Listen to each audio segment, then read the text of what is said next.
Like, what do we not know about these like harsh environments? He's like, I'm going to stop you right there because they're not harsh. Like, indigenous people don't think of them as harsh environments. Like,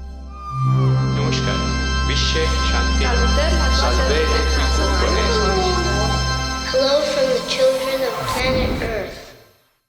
Super. Savannah, thank you so much for joining us today. Yeah, thanks for having me. It's excited to talk to you one-on-one, because we're always surrounded by such extraordinary people. So. Totally. So Savannah is an anthropologist, a space anthropologist. Let me go through this, who researches all things speculative, futuristic, and intergalactic. As an outer space anthropologist, she deals with a unique form of anthropology that is heavily influenced by politics, technology, and science. Is that a roundabout correct? Yeah. You got that right. Yep. Super. And you're also part of the Golden Record team, which we're very thankful for. One of the first people to join the team was definitely helpful in making some of the other decisions as well. Maybe if you could just start with a bit about sort of what you do, what your work is. Is there anything you're currently working on? Sure, yeah. So I do consider myself an anthropologist first and foremost, but I am a PhD candidate in science and technology studies, which is the social studies of science and technology. You can kind of study that field as a historian, as a philosopher, as a policy analyst, or an anthropologist like me.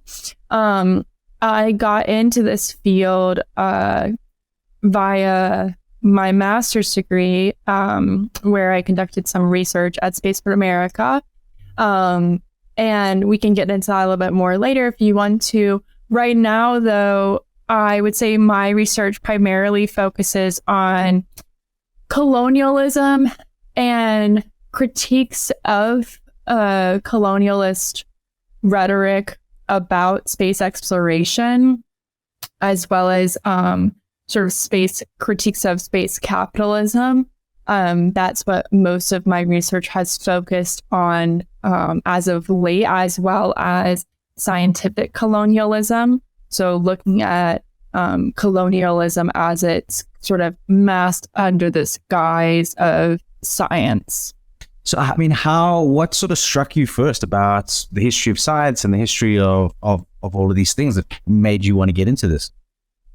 I think it was a love of both ancient cultures and like science fiction and ideas about speculative futures. As a young child, I wanted to research both of these things, and I really didn't think it was possible to do so for a long time. And when I was an undergrad, I approached a professor about like, how do I research this stuff as an anthropologist? How do I research outer space? How do I research science fiction, the future, these imaginative things, robots, virtual worlds? And this professor, bless her heart, because she was a Mesopotamian archaeologist and would not have known like that this stuff existed in general, was like, you can't research this stuff. And she wouldn't have known that like this research existed. It did exist. And then I went and I was conducting my master's degree in UCL in London, and I just happened across a small team of anthropologists who were doing research on space and who were doing research on highly speculative things.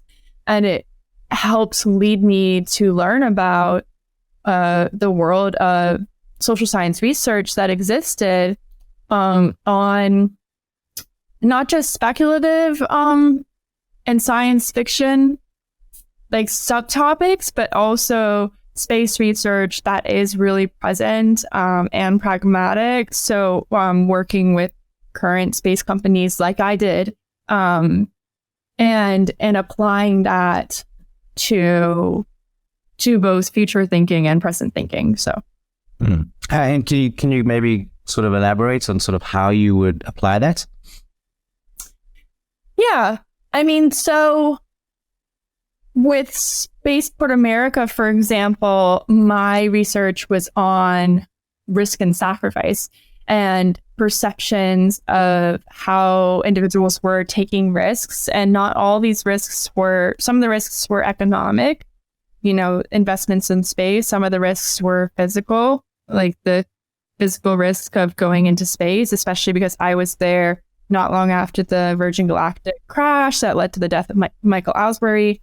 Some of the risks were ideological. Some of the risks were, when we think about economic as well, we're not just thinking about like the investments that the billionaires are putting into these programs, but also that, for example, the taxpayers of Truth or Consequences New Mexico, which it's a very impoverished area, and they have so much hope, and this their community has so much hope in Spaceport America and what it stands for, this sort of ontological vision for them, this belief in the future it'll bring to their community, that they're paying money every month for it. And so you're taking, these dreams, these visions, and these concepts about risk and saying, okay, like, how do we apply this to policy? Like, what does this mean for the future of economy? An article I kind of have in process that might be a chapter of my forthcoming book I'm debating is about, and it's actually inspired by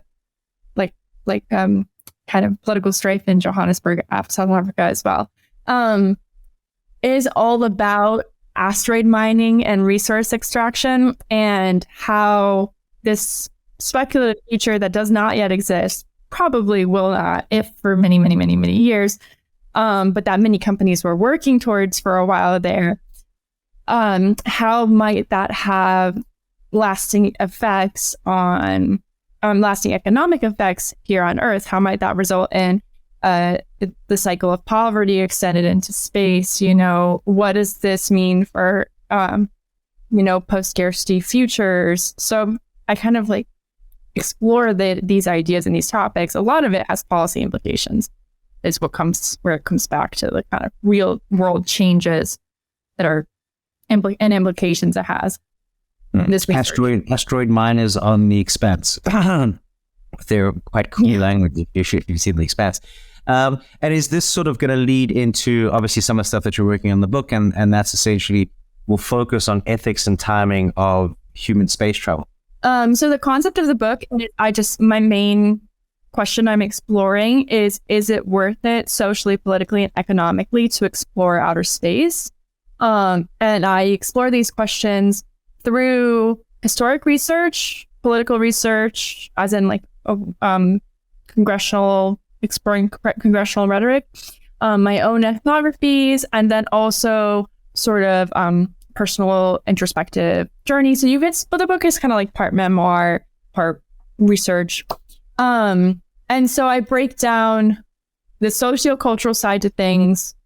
I look at political design, and then I look at economics. The economic stuff, I'm working with some space economists on that. It's a little bit out of my wheelhouse, and that's a hard question to answer. Is it worth it economically to send humans to space? And I've already talked with my friends who are space economists, and they're like, both of us know already this question doesn't have an answer, spoiler alert. But, I think just even in exploring that question, sitting down, looking at the numbers that have been released, like exploring what the value we put on these things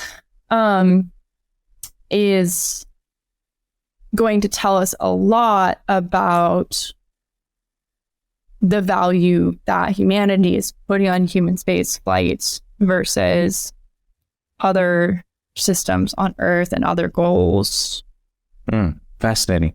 I wonder that, in terms of all speculative stuff, I would hope that also the work that you and people like yourself are doing would in some way inform the future as well, and hopefully take away a little bit of the dystopian side of the way that things could turn out in space. Yeah, so the last few chapters will deal with other radical visions for the future that involve returning to Earth, looking Earthward rather than looking out into space.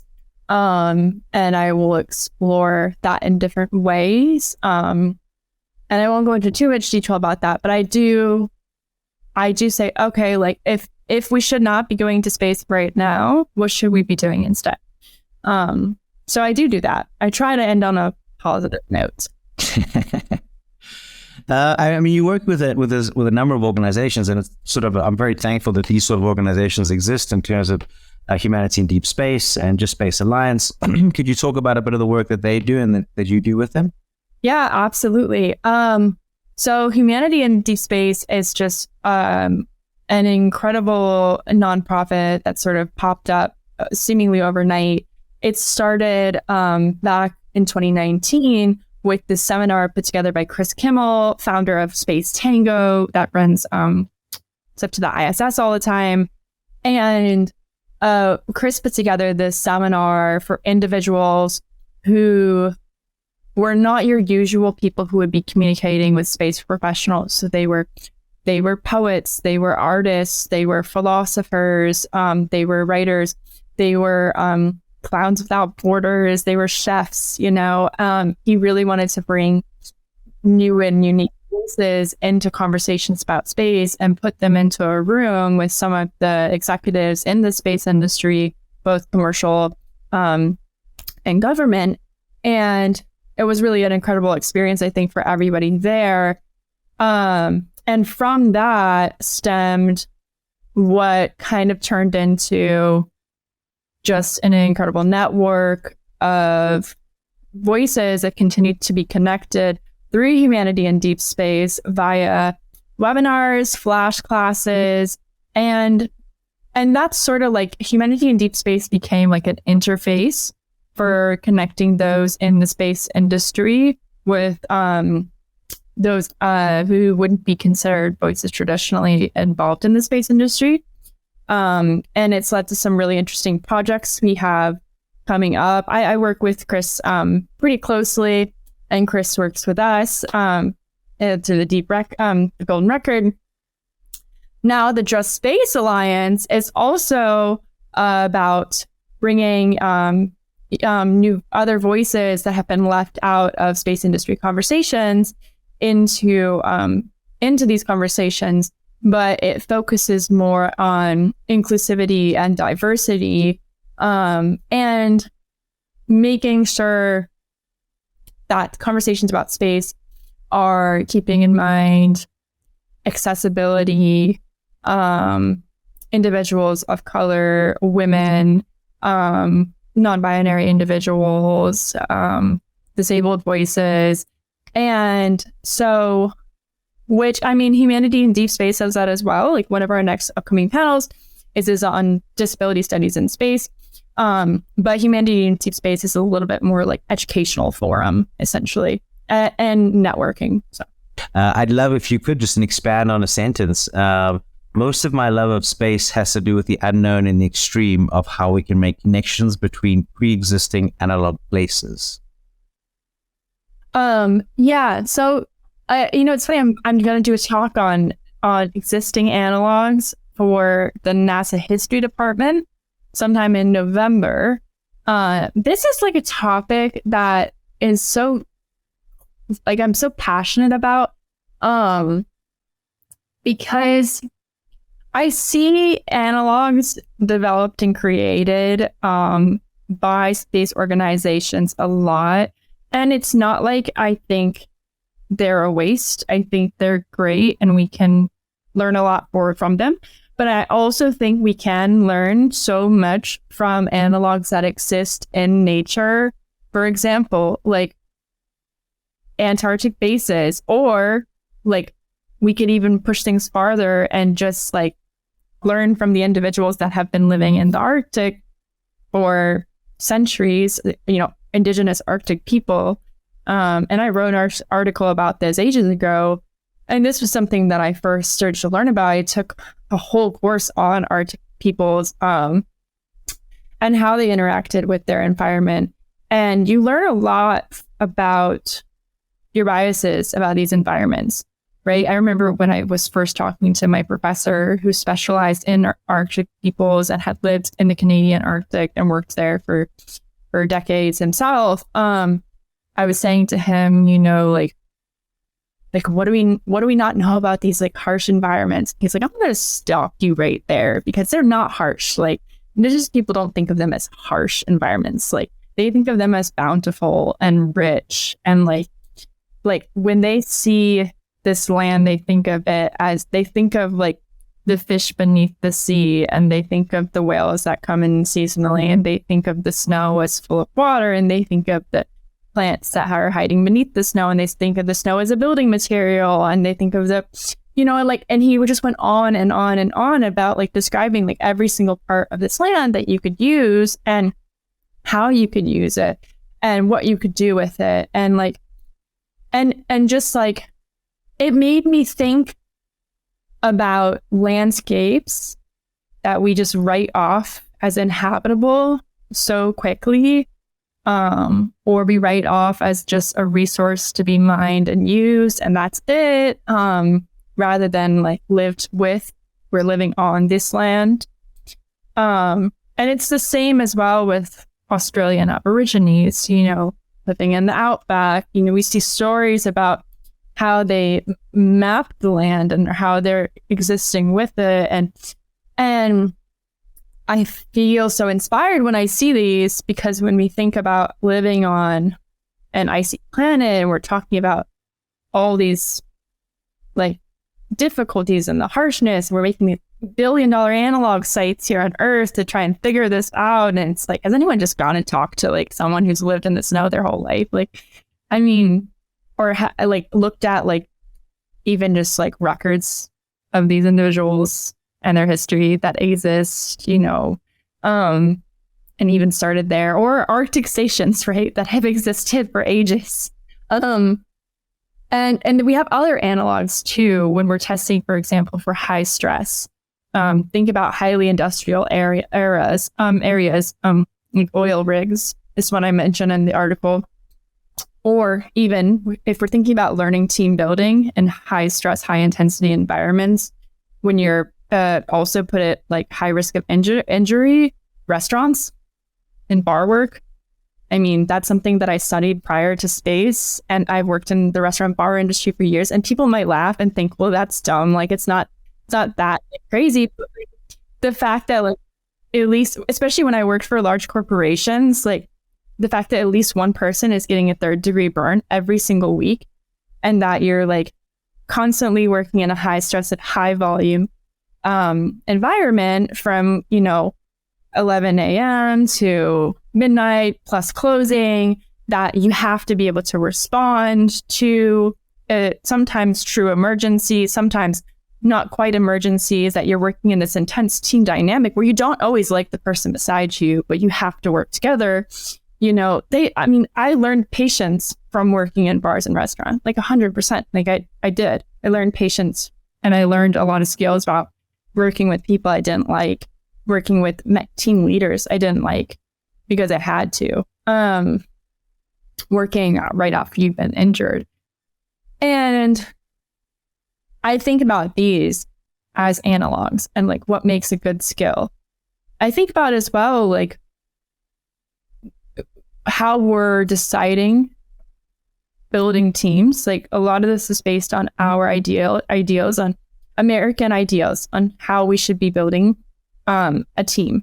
I spoke to the German Antarctic Station, one of the people who runs it. He was talking to me how at one point they tried an all-female team and it kind of went horribly wrong. And then they tried an all-male team, went horribly wrong. And then they were like, so it has to be co-ed. And then he was talking to me about how nowadays they kind of base the team's personality around the surgeon, because their base has like a population of 30 and like 6 in the winter. He said they base it around the surgeon because the surgeon's kind of the doctor. He's kind of like the most important person there and the most highly skilled. Like he's much harder to replace than everyone else, much harder to find a person to be out there. And so they pick him or her, and then like from what this this leader said to me, he was like, they're involved in the process for choosing everyone else. Like they choose the team based around this person's personality. Returning to indigenous Arctic individuals as well. Like there's been several books written on how indigenous Arctic peoples mediate anger during wintering as well, and their philosophies for mediating anger, which differ like between tribes, but like they had a lot of different strategies for how they mediated anger. Also, like, are we thinking about like the family unit? Should we push people to eat together or eat separate? Should these cultures be monogamous or polygamous? Like, should we, like all this is based on, we're basing a lot of, I think, our perceptions on Western ideals when we should be exploring other units. And I'm wondering sort of what, if we sort of looked at maybe some of the challenges that are maybe existent from I'd read an article about sexism within sort of the community in the Arctic station and in the Antarctic station. Yeah. And I wonder sort of how does this sort of start to play out, in space industries or even in space itself. I mean, you do have this interesting dynamic that's worth noting where a lot of former astronauts are also soldiers, and there's this kind of militarization of space, but soldiers also have this dynamic of being kind of forcibly used to working in teams and, getting used to high stress environments. And I mean, they're trained to be used to high stress environments. And, which is, I think those having all type A personalities like that on a spaceship probably has its pros and cons. And it depends on like, if you're just going into space for a mission, it's probably great. If you're setting up a colony, that's probably different. One other analog before thinking about this comment on sexism is that when there has been commented that sometimes no matter how prepared you are for a long duration mission, no matter how many natural analogs you've done, it might still just be inherently psychologically draining. Like the biosphere missions sometimes are discredited by scientists, but I think deserve a lot more credit by scientists because, in the 2 years that the first crew was in there and I think it was several months or a year that the second crew was in there, the first crew did a lot of sailing missions as analogs and knew each other very well before going into biosphere. And they said that they were all really good friends before going into biosphere and they felt really prepared for the mission. They were like, surely nothing will go wrong psychologically. And almost immediately they factioned into two social groups. And it was like so petty how they this social factioning that occurred. And they said to the second group that came in, they were like, be warned, guys, like you like each other now, but be careful. And the second team that came in, they were like, no, like we all really know each other. Like we like each other a lot. Like, nothing's going to go wrong. And sure enough, like they had this kind of intense social factioning. And I wonder, it's like, what do you need? Do you need to be like the type of people who are willing to like communicate and have your set your problems on the table every night and talk it out? Or do you have to have group therapy every night? Like what is going to help this from happening? Is it you should have to have more people in a colony, like minimum 30 people? So it's okay if you don't get along with one person? Like you start to like, I question because, biosphere with 8, right?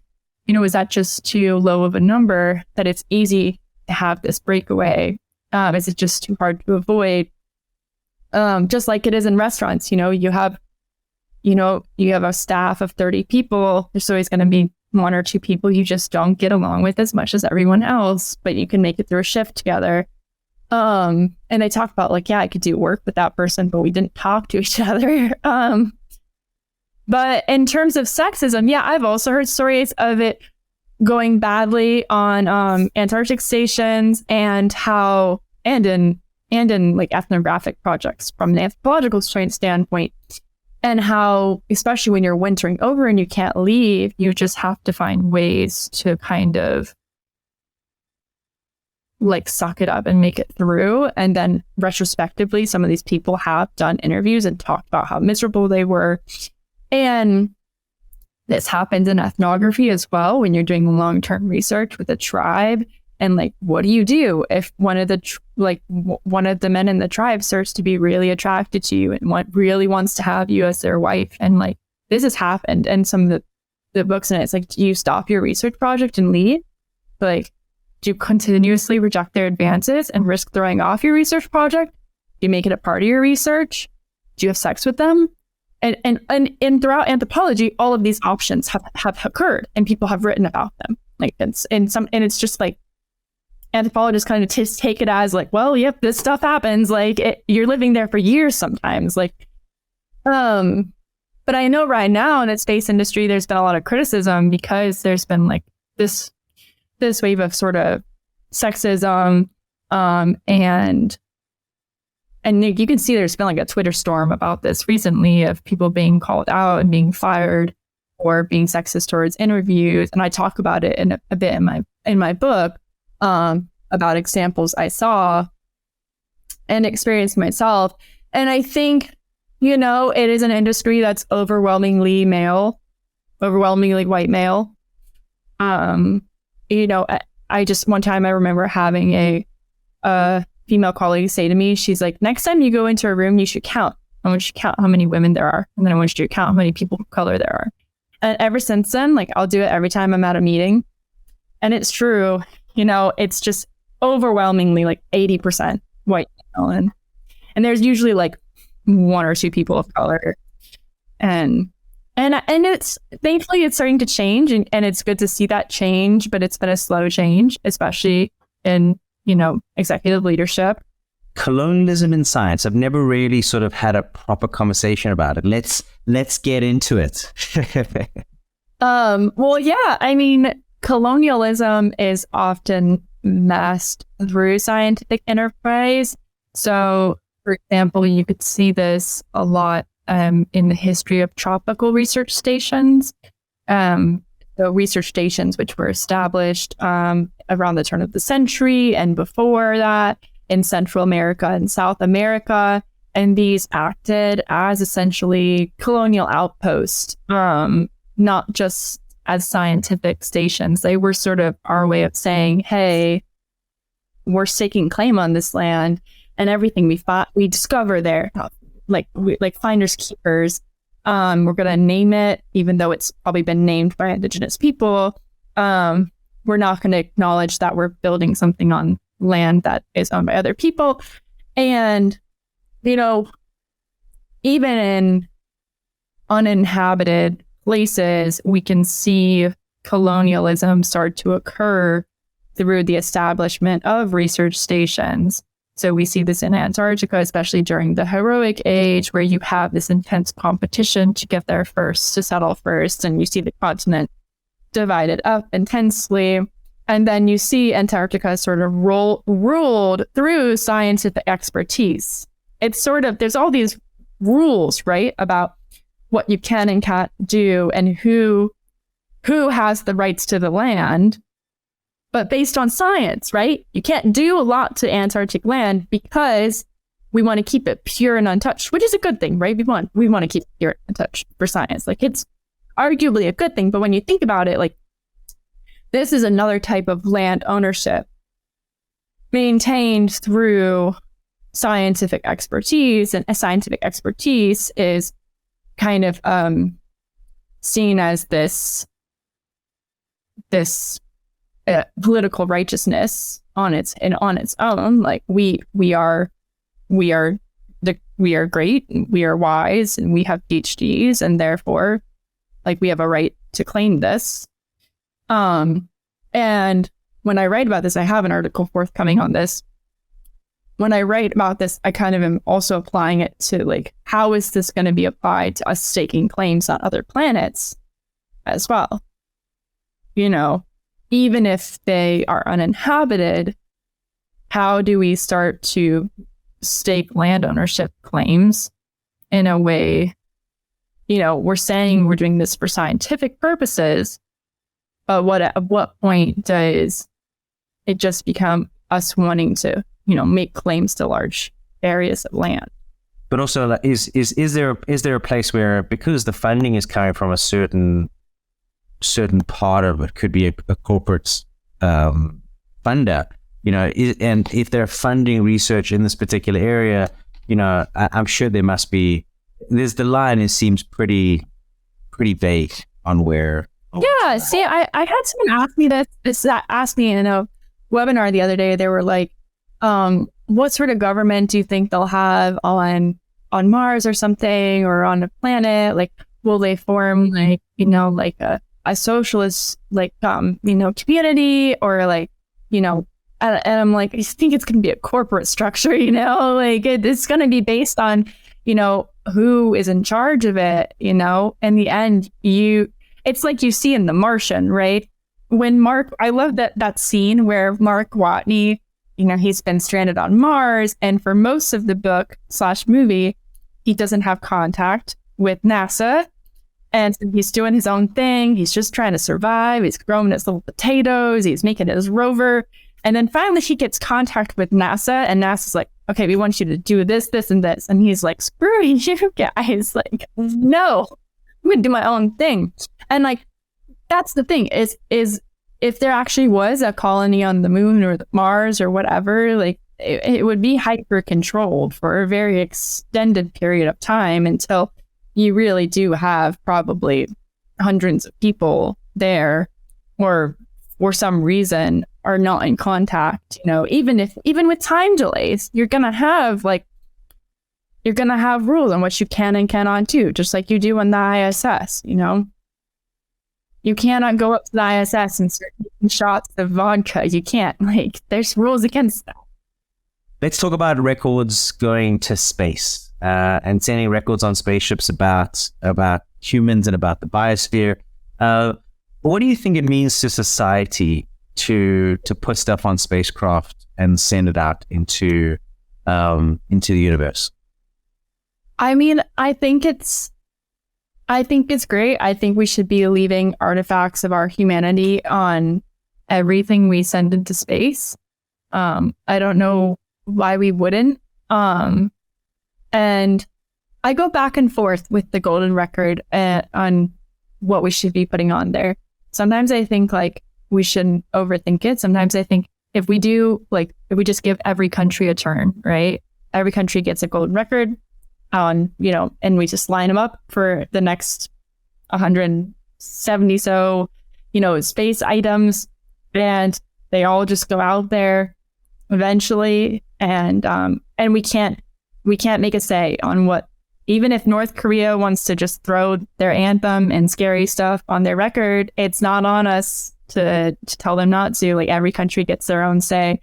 But I go back and forth on this, right? Like, on what should be on the record and what's been on the record in the past, and what sort of artifacts we should put out there and what they would mean. And it's hard. It's just hard. And I try to think down to like what would appeal to the creatures we don't know about the most. And I do go back to a lot, like, if we're really trying to communicate, that's a whole different question than if we're just trying to show artifacts from our culture. If we're trying to communicate, then I do think we should be thinking about math and physics. And I think we should be communicating via symmetry and binary and, these concepts, that the most base things. Like, we should be thinking about mimicry. We should be thinking about like very basic context, like one of our guest speakers said the other day.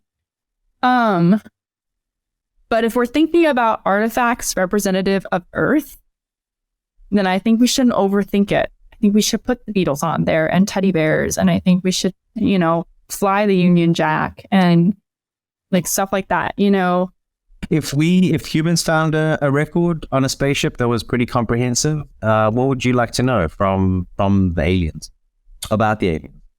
It would probably be shocking enough to know that aliens existed. I think back to like the most significant artifacts from ancient civilizations. So the Rosetta Stone, the Code of Hammurabi, in King Tut's tomb. One reason the Rosetta Stone was so significant is because it allowed us to translate hieroglyphs. One reason the Code of Hammurabi was so significant was because it demonstrated how advanced the Babylonians' legal system was and what their values and beliefs were. So, whatever we found, I would hope it had a lock and a key, because you can't have one without the other. Else we're just going to be really frustrated for a long time. But I think anything that we received would be valuable in some way, because we're going to learn something, right? We're going to learn if there's a fingerprint left on this item. We're going to learn if there's any scrap of organic DNA on it. We're going to learn if there's any symbol carved in it. So if it has a written language, we're going to learn if that, there will be something gleaned from it. So to be fair, I don't want to be beggars can't be choosers. Do you think there is life out there? Intelligent life? I definitely think there's amoebas and bacteria. It would amaze me if there wasn't. I think whatever it is, we're going to be allergic to it immediately. Just go into straight anaphylactic shock as soon as we see it. I don't know if there's higher life. I'm not sure. I really think it just depends on what extent we find water. If we find another Earth-like planet that is in a good position next to suns. But this is making a lot of assumptions on what these life forms need as well. To be fair, I'm not a biologist either, so. Let's see METI and SETI. Obviously SETI being the listening for extraterrestrial messages and METI being the sending of extraterrestrial messages. There's a lot of ethical questions that have come up around whether this is a good thing to do. Where do you stand on the METI conversation? Well, I wrote an article a while back called Revisiting the Drake Equation, where I added a cultural addendum to the back of the Drake Equation, which basically asks, when you have the Drake Equation solved, you then have to ask, is it going to physically harm you or the alien life form to visit it? And I think that's a big part of the question, is asking what are the consequences of interacting? And you can't just ask what are the ethical consequences. You need to ask what are the social, economic, legal, political. There needs to be a multicultural question. Just because America wants to doesn't mean every culture thinks it's right. There should be many voices involved in saying whether it's right to interact with this alien species, and really hyperanalyzing its intelligence and the effect it's going to have. And, what's the cost versus benefit? What are we really gaining from it? Why are we doing it? Are we just doing it out of curiosity? Which is why we do a lot of space travel. What are we really risking? And why are we risking it? And so, these are the questions I ask really just when we're exploring space as well. It's why are we spending all this money to go to space? Is it worth it? So, advice for aspiring young people who want to get into either anthropology or space anthropology or a field that's similar to what you're doing? I would like to say, you can be any type of social scientist and research space. You can be a linguist. You can be an archaeologist. Archaeologists do it. You can be a historian, of course. You can be an anthropologist, a sociologist. The key in any of these fields is to read existing literature on the subject, to connect yourself with professors who are doing work on the subject, to attend the webinars, to look in their bibliographies of the existing articles, to really start to educate yourself on what's out there. As you start to develop your own research and find your own field, you also just have to be really persistent. For me to do work at Spaceport America, I had to send 400 emails to many sites that rejected me. I mean, the amounts of times I applied to NASA or emailed NASA to do research with them way before, and now I get emails from NASA all the time asking me to do stuff with them, and I'm just like, ha ha ha ha, you know? And it's so nice, like, and I have many friends there, you know, and I go to happy hours with them, and I think, you know, like, I think back to like the pre-Spaceport America days when I had to send those 400 emails and try to sell myself to all these people, and you know. And that's what every anthropologist has to do to some degree, but it's going to be hard. And be prepared to just stick it out and be persistent. But it's important too that you really love what you're researching, because else it's going to be, you know, not fun to do it. So what do you think humanity looks like in 1,000 years? 1,000 years? That's a really long time. We can start off with like 100. We can do maybe 500 if you'd like as well. But I have asked people 1,000 years, and it's an interesting, because it is far enough for it to be almost completely different as well.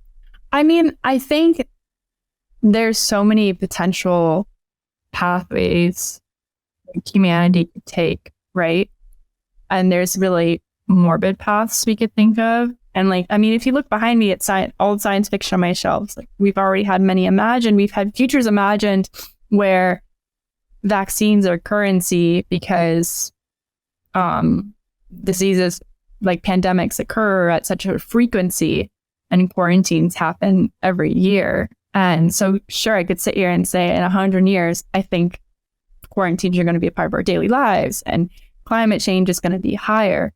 When I think about technological advances, you know, and stuff like that, I hope that technology starts to advance less in the communication sector and more across a wide variety of sectors, transportation, sanitation, medical.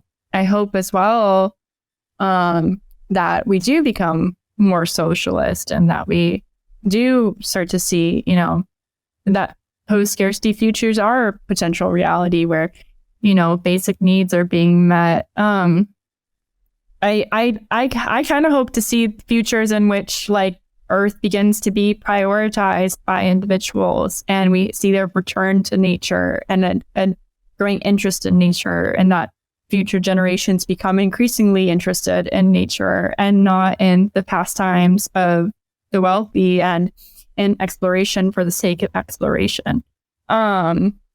So, I mean, those are sort of my, like, I mean, it's not exactly what people in space want to hear, but I hope by 1,000 years, I hope we are in space, because hopefully by 1,000 years, we will have worked on Earth to get us into a more stable place, that we're at a healthier place to then explore space.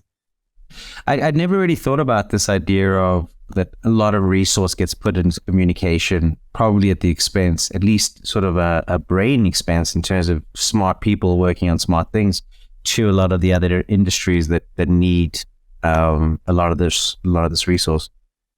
Yeah, innovation scholars have talked about this extensively, about how there's sort of this one of the people in my department works on it and calls it this idea of the innovation delusion, how companies are saying, oh, there's all this innovation, but really, you know, in the turn of the century, you saw this boom in innovation across the board. So you saw like literally the invention of the modern day bathroom.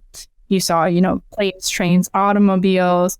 You saw hospitals. You saw vaccines. You saw, like, you pick a sector of society and you see advancement. But around like the 70s, you know, we start to plateau in those sectors. And instead, most of the advancement we're seeing is in communication sectors more than anything else. And so, yeah, so I'd like to see it pan out and be back across all sectors. Mm-hmm. Universal basic income. What do you think? Possible? Probable? Needed? Yeah, I do think it's possible. I read a lot of post-scarcity like economic theory, and so I do I think it would be hard to accomplish. I think like a lot's going to change philosophically, but then we think about like how much COVID changed things rapidly overnight and things that we didn't think would ever change. For example, alcohol laws in America, like 2 weeks later, the government was like, yeah, you can walk down the street with a cocktail in your hand. Absolutely. You know, so things can change quickly. It just takes typically dystopian-esque disasters.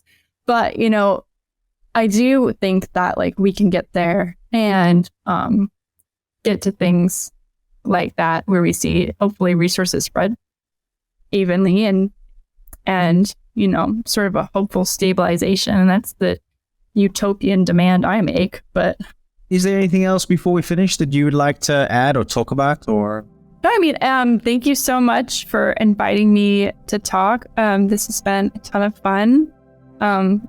Really a great time as always, hanging out with you. So totally. As with you, always appreciate it. And yeah, I think there are certain people that when I do talk to them, I always come away going, wow, I look in things look at like the same world a little bit differently, which is always a nice thing to have people around that are able to do that for you. So thank you for that.